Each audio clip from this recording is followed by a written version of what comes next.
Pada kali ini, Ane akan menjelaskan podcast tentang Sepotong Kelabu di Gunung Lawu, part 1 by Eri Pajar.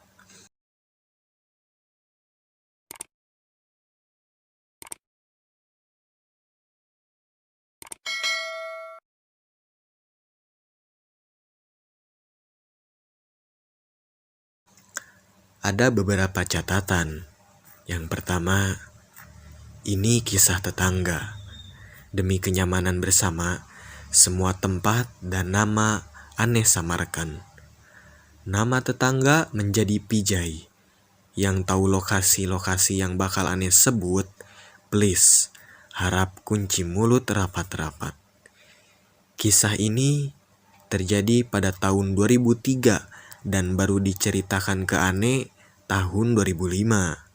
Semua tanggal dan waktunya adalah perkiraan dan sepenangkapan Ane dari ceritanya.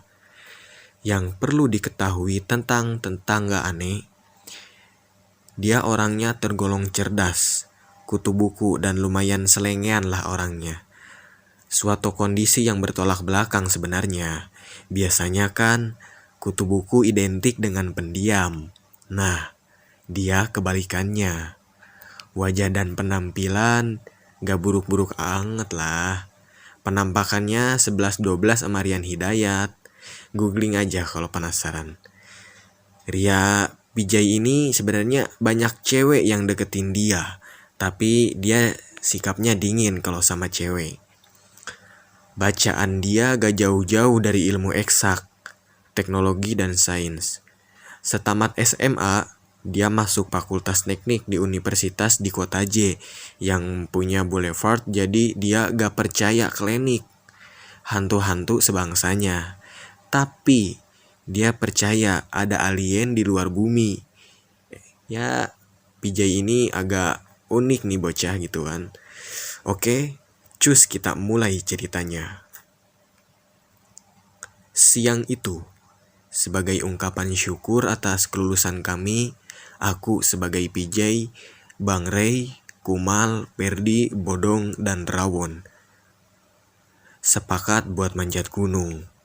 Bagi kami, istilah manjat lebih populer dibanding mendaki. Hari kelulusan kami Selasa, dan kami sepakat manjat hari Kamis.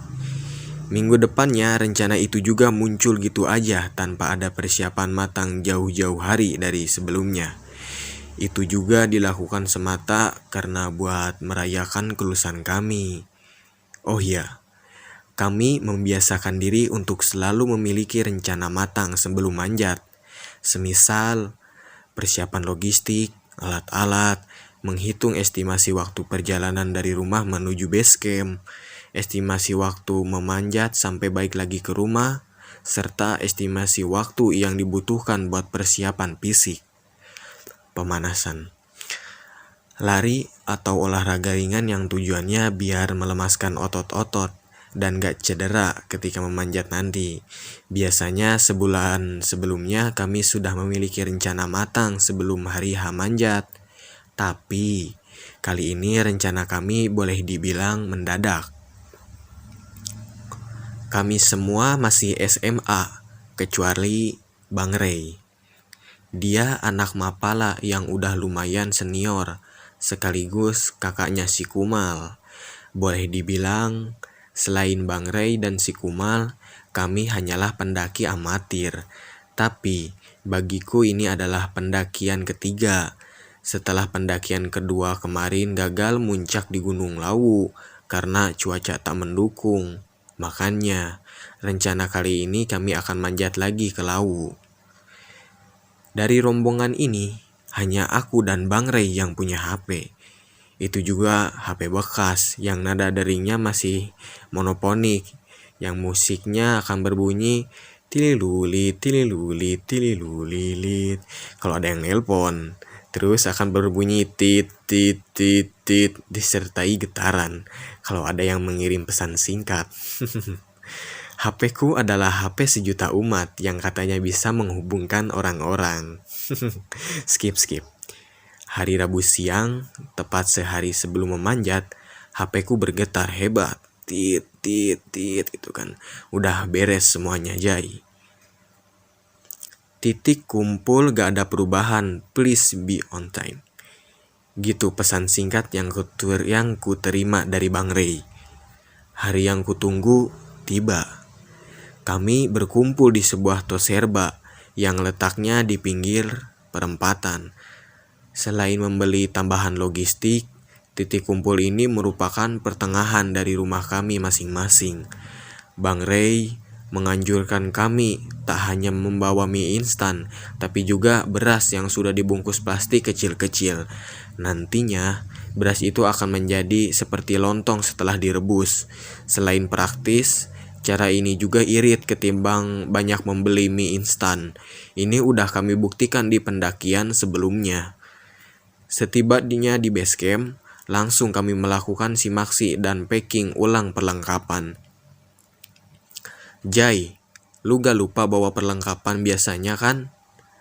Aman bang, jawab singkat sambil masih terus mengemas barang. Yang dimaksud Bang Ray adalah suatu tenda super kecil, kantong kertas dan sabun. Ini semua berfungsi sebagai pengganti kakus atau WC kami. Selama di gunung, tempat tenda kecil berfungsi sebagai ruang tertutup. Kantong kertas berfungsi sebagai pengganti WC. Kami punya botol kosong masing-masing buat nampung air seni kami selama manjat dan ngecamp. Jadi selama ngecamp kami gak akan repot-repot nyari tempat buang hajat malam sekalipun. Aku yakin dan percaya cuman kamilah orang yang paling repot dan tiada duanya untuk masalah beginian. Skip. Semua keperluan di base camp sudah kami rampungkan. Kami sepakat untuk langsung manjat aja. Mumpung matahari masih bersinar terang. Oh ya, kali ini kami memanjat memilih jalur Via Candi Ceto. Menurut Bang Ray, jalur ini relatif aman dan nyaman. Kenapa? Karena Bang Ray udah berulang kali nanjak lewat jalur ini. Jadi aman dan nyaman menurut kami adalah jika jalur yang bakal dilalui adalah jalur yang udah cukup akrab. Oke, sampai di sini no debat. Kami lanjut jalan sesuai arahan Bang Ray. Posisinya Bang Ray leader dan si Kumal sebagai sweeper. Leader biasanya bertugas nunjukin nyari jalan sekaligus memutuskan tim harus gimana ketika ada sesuatu yang dirasa membutuhkan tindakan atau keputusan. Sweeper ini biasanya bertugas memastikan anggota tim gak ada yang tertinggal. Tapi selama ini si Kumal kadang jadi tukang urut, tukang bantuin gendong tas kecil gitu kan, tukang apa aja dah biasanya si Kumal ini. Saking baiknya tuh anak, tapi emang gak akan ada orang yang tingkat kesabarannya ekstra dan sebaik si Kumal ini. Salut sama si Kumal ini. Dalam urusan manjat gunung, sebenarnya ada kelas-kelasnya. Kelas pemula pastinya gunung yang paling rendah dulu, yang tidak membutuhkan waktu lama buat sampai di puncaknya, atau sekitar kurang dari 5 jam. Begitu seterusnya. Andaikan gunung yang kelas pemula tadi diibaratkan TK. Nah, Lawu ini termasuk gunung setingkat perguruan tinggi, karena dibutuhkan waktu sekitar 12-15 jam perjalanan hingga puncak dengan catatan. Itu pun kalau lancar. Rencananya kami akan mendirikan tenda di pos terakhir dan diperkirakan paling telat sampai sana jam 10 malam.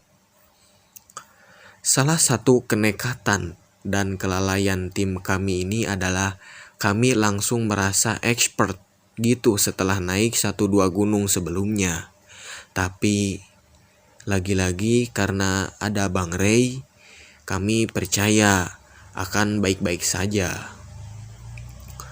Jalan kami santai. karena memang tak ada target waktu. Tak ada pendaki yang kami temui selama memanjat. Mungkin karena memang bukan libur dan tak bertepatan dengan hari besar. Mengingat ini tergolong pendakian mendadak, maka tak semua anggota menyiapkan dengan baik. Si Bodong adalah salah satunya. Entah mengapa, hari ini dia tidak terlihat seperti biasanya. Dia kayak diem aja. Padahal biasanya dia lumayan lucu. Dia emang gudangnya cerita lucu kemana aja, sama nih anak pasti bawaannya pengen ketawa. Skip. Perjalanan ke pos pertama lancar jaya. Kami masih berketawa lah sambil sesekali berhenti untuk sekedar minum. Tak ada kendala berarti hingga hari menjelang sore dan matahari mulai terbenam. Aku dan Bodong mendengar sayup-sayup suara gemuruh. Suaranya seperti suara longsor atau semacam gluduk-gluduk. Namun si Bodong bilang itu mirip suara petir yang mendem, yaitu suara gemuruh petir sebelum hujan yang seolah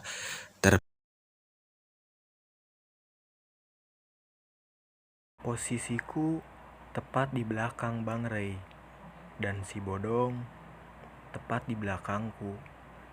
Jarak kami berjalan rapat-rapat. Jadi, begitu terdengar suara geluduk-geluduk, aku bisa tahu bahwa anggota lainnya gak ada yang denger karena mereka nyantai. Kecuali si Bodong. Dia langsung merapat dan memegang pundakku. Mendadak, aku dan dia menghentikan langkah kami sesaat. Di sini, perasaan mulai gak enak. Tapi ini gak berlangsung lama, karena kami berdua langsung jalan lagi. Selain jangan buang sampah sembarangan, salah satu peraturan tak tertulis selama di gunung adalah jangan pernah ngomongin kejadian yang membuat kita takut kepada anggota lain saat itu juga, karena bisa membuat anggota lain jadi ikutan panik, dan kepanikan bisa mengacaukan segalanya. Bahkan pos 2 dan 3 sudah kami lewati dengan sempurna. Jalan lurus menanjak dan vegetasi semakin rapat. Jalanan juga makin sempit aja. Di sini si Bodong beberapa kali minta berhenti karena kelelahan. Dia sempat ngasih kode ke aku bahwa keril yang dia bawa berat banget. Lalu si Kumal menawarkan diri, apakah mau gantian bawa tas keril miliknya. Pas dicoba, ternyata keril si Kumal lebih berat lagi daripada milik si Bodong. Ya udah, akhirnya kami lanjut jalan lagi. Pas lanjut jalan beberapa meter, tiba-tiba si Kumal berteriak, "Berhitung!" Lalu kami mulai berhitung, diawali dari Bang Ray. 1, 2, 3, 4, 5, 6. Ini masih dalam kondisi jalan pelan-pelan. "Ngitungnya yang bener dong, diulang sekali lagi." Si Kumal ngotot. Wah, gak bener nih pikirku. Tapi berpegang pada prinsip tak tertulis para pendaki tadi, maka kami semua berusaha diam dan berpikir positif. 1, 2, 3, 4. Jeda beberapa detik. 5, 6, 7. Spontan, Bang Ray dan kami semua berhenti karena mendengar suara itu. Gimana gak berhenti coba? Kami berangkat berenam. Namun, tiba-tiba hitungan anggota menjadi 7. Wah, gak beres nih. Kira-kira begitu ekspresi anggota lain meski dalam diam. Meski begitu, kami berusaha tetap selau agar tak panik. Posisi barisan dari depan, Bang Ray, aku, Bodong, Perdi, Rawon, dan paling belakang si Kumal.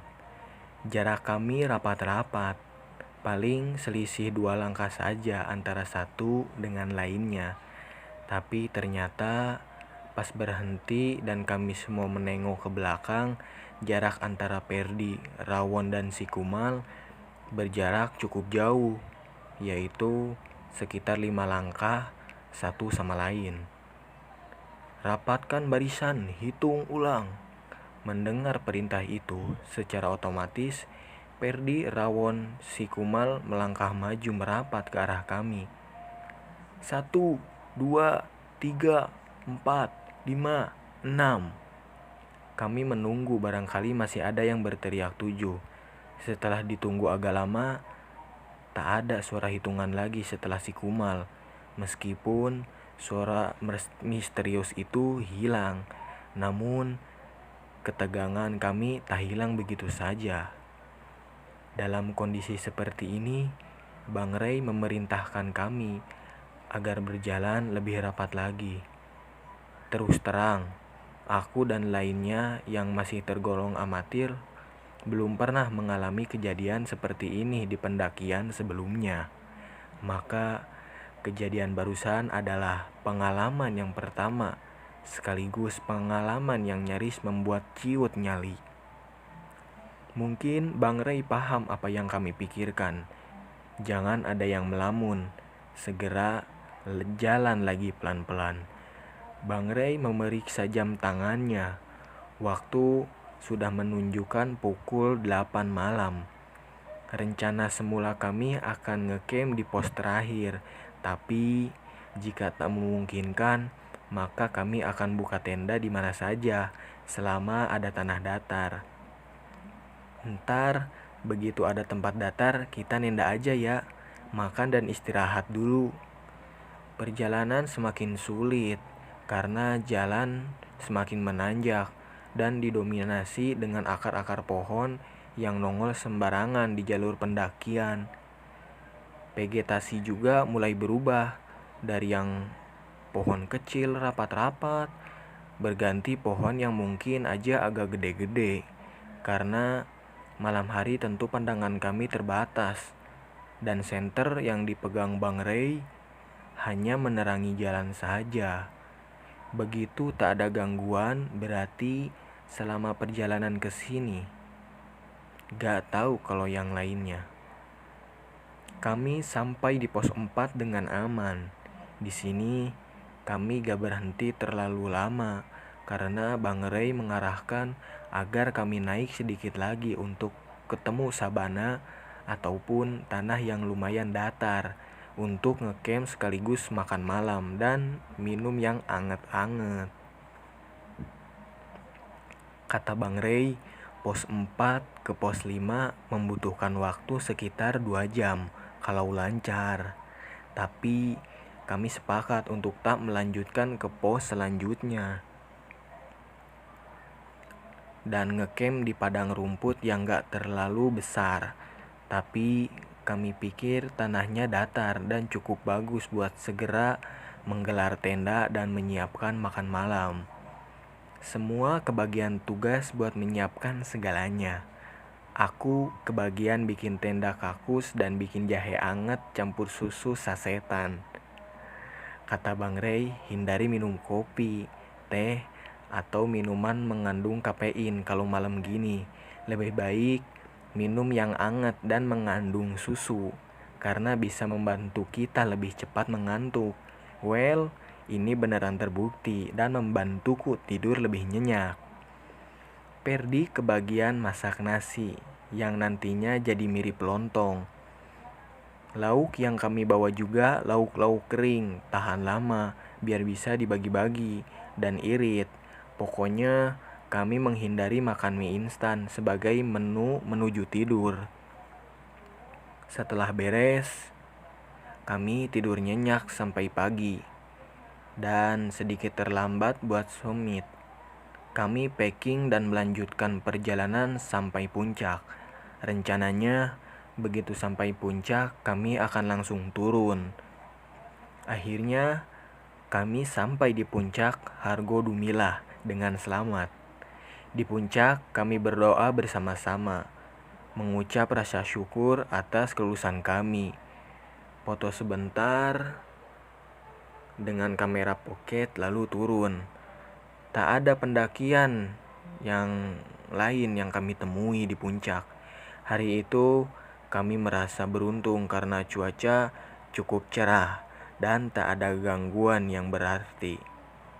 Langit cerah, beberapa suara tonggeret atau serangga gunung serta semilir angin terdengar menenangkan di telinga.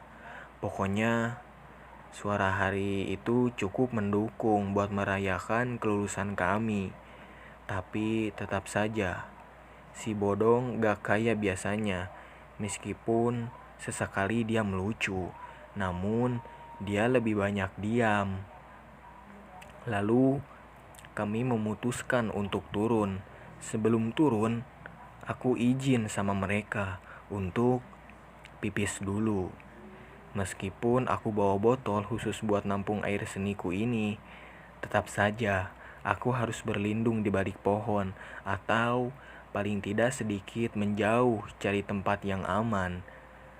Lagi asik-asiknya pipis, aku merasa ada yang aneh karena tiba-tiba suasana begitu lengang, sepi, sunyi, lengang.